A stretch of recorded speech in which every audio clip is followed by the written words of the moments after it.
Hi there, I'm Becky Hammond and welcome back to Isogo TV. Wherever you are on your strengths journey, I want to help you. Take your greatest strengths and apply them to your everyday work and your everyday life. Today you're joining me for episode 14, where we're going to talk about taking those moments of frustration in our lives and flipping them around, looking at them differently to turn them into moments of appreciation. I've experienced this with people who are close to me, including my mother-in-law, so there's a story ahead about that.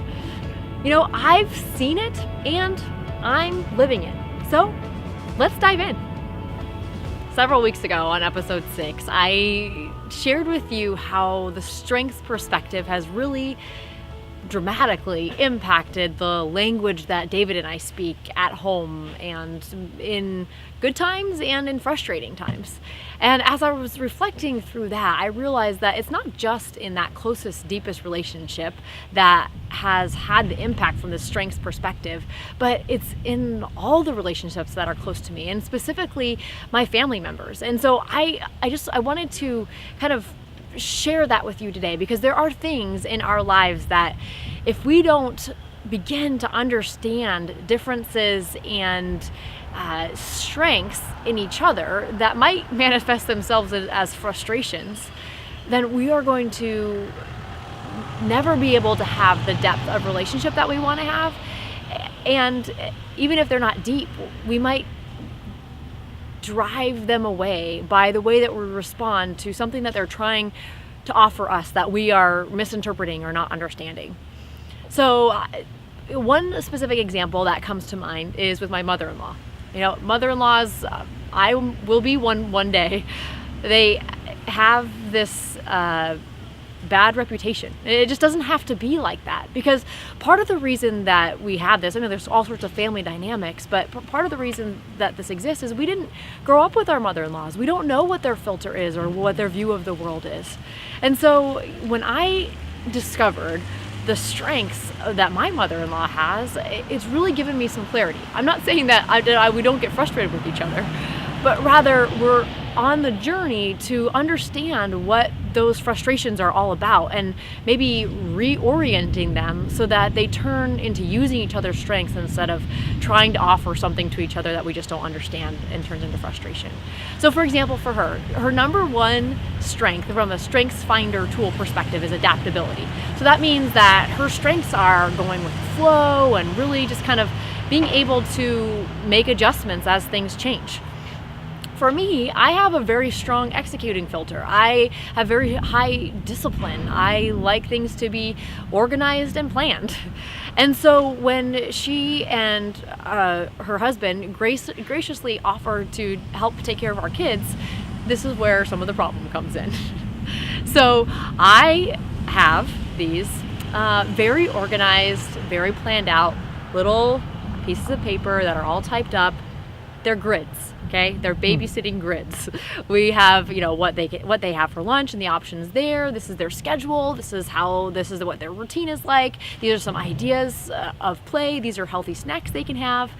And so I spent a lot of time. I put this thing together, and at first when I did this, and I'm thinking that this is an amazing tool. You know, this is my strength coming through. This is an amazing tool, resource. You don't have to make any decisions. You just have to look at this list and you have your day planned out for you. So I give it to her, where she leads with kind of going with the flow, and she looks at it, she glances through it and says, okay, yeah, we'll figure it out. And in my mind, I'm like, figure it out? Like, there's nothing you need to figure out. It's all written down right here. And so that's all of a sudden there's this kind of frustration, and it leads to, honestly, kind of a lack of trust. Because for me, I say, okay, this is what I have. This is what's best for our family. And then you say, oh, you're just going to improvise, adapt, and overcome. Well, that just didn't resonate well with me. But only when I realized, I kind of put two and two together, it's not that she was disregarding what I had prepared or even thinking that it wasn't useful or wasn't helpful, but rather the way that she sees it is probably more like reality. Things aren't exactly ever going to go as planned or as expected. And so what she's saying is, yeah, we'll figure it out. but in a way that is consistent with what you have here. And I will be able to take care of your children in a way that you will approve of and works for me. So, like I said, it's not perfect still, but when I was able to see that, then I was also able to communicate on the other side. Like, oh, okay, I see that you do well figuring it out. Let me tell you what's important to me. Like, these are the things that really are non-negotiables. So as you're figuring it out, please make sure that you kind of stick to these things. And it's really important to me that you read this. Like, that's just one thing that she's helped me by compromising on. Like, okay, yeah, I get it. I'll read every word of this every time I come and see you. And me knowing that she's done that at least helps me know that as she's going with the flow and adapting as the kids change, she will kind of have that overarching philosophy in her mind that we want to go forward. So, our relationship isn't perfect. We are both, as she said, works in progress, which makes a lot of sense for somebody coming from the adaptability strength. But that is the power of turning kind of frustration, and really a deep level of frustration, into not just awareness and not just acceptance, but really appreciation for what that person, that important person in your life, offers you. And I have example over example of people in my lives who that has been true. My cousin who lives in Michigan, I always just kind of thought like, oh man, she's super emotional, and I don't know, that just kind of drives me crazy. But this last year I discovered she leads with empathy. I just knowing that was just eye-opening to me, so I could interpret that kind of what I was interpreting as emotional as really connecting with the deep hearts of people and being able to feel what other people feel. I don't offer that. And so I'm able, standing in the hall at my parents' house, able to just capture that and understand what that's like, and be able to use that in our family and as we go forward. My dad, I've always kind of said, oh man, something that I maybe would have interpreted as pessimism. Now I understand, no, he just comes from a deliberative talent of really now appreciating that risk assessment and being able to make a really great decision. Or my sister, she leads with harmony, and it was kind of at times frustrating that, she didn't want to address a conflict, or maybe she would change the subject if politics came up. She doesn't want people to disagree or argue around her. And now I see that as a beautiful kind of bridge building talent of her being able to see both sides and bring people together. So, as you are thinking through frustrations in your life, consider this as a tool that you can bring into your relationships to start to turn that frustration into appreciation.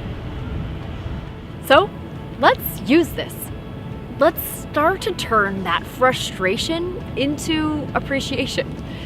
I'm not saying that this is an uncomplicated challenge, and especially when family is involved, there's history and baggage, and sometimes there's hurt. But to identify their strengths and their filter of the world is a starting place. So using this today is about identifying the strengths of that person that's frustrating you.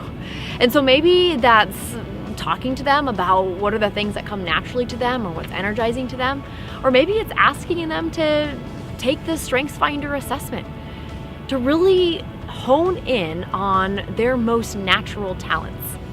And once you've done that, start filtering that frustrating experience that maybe happens over and over through their filter. How is it that it's coming through in a way that's frustrating, but really they're trying to offer strength, or they're doing it through a lens or a filter that they uniquely see the world, that really can be used for good or for strength. And as you're doing that, or once you've done that, I would love to hear about it, and I'd love to help you. So connect with me over at isogostrong.com in association with this episode 14, or join the conversation on Twitter or Facebook at Isogo Strong as well. You know, I want this message of strength and this perspective to get out to the world, to help eliminate that hate and strife and that unnecessary frustration that happens every single day in our work, in our life. And that's what Isogo TV is about. So thanks for joining me here today to talk strengths, the strengths perspective. And I hope that you will come along next week on Isogo TV.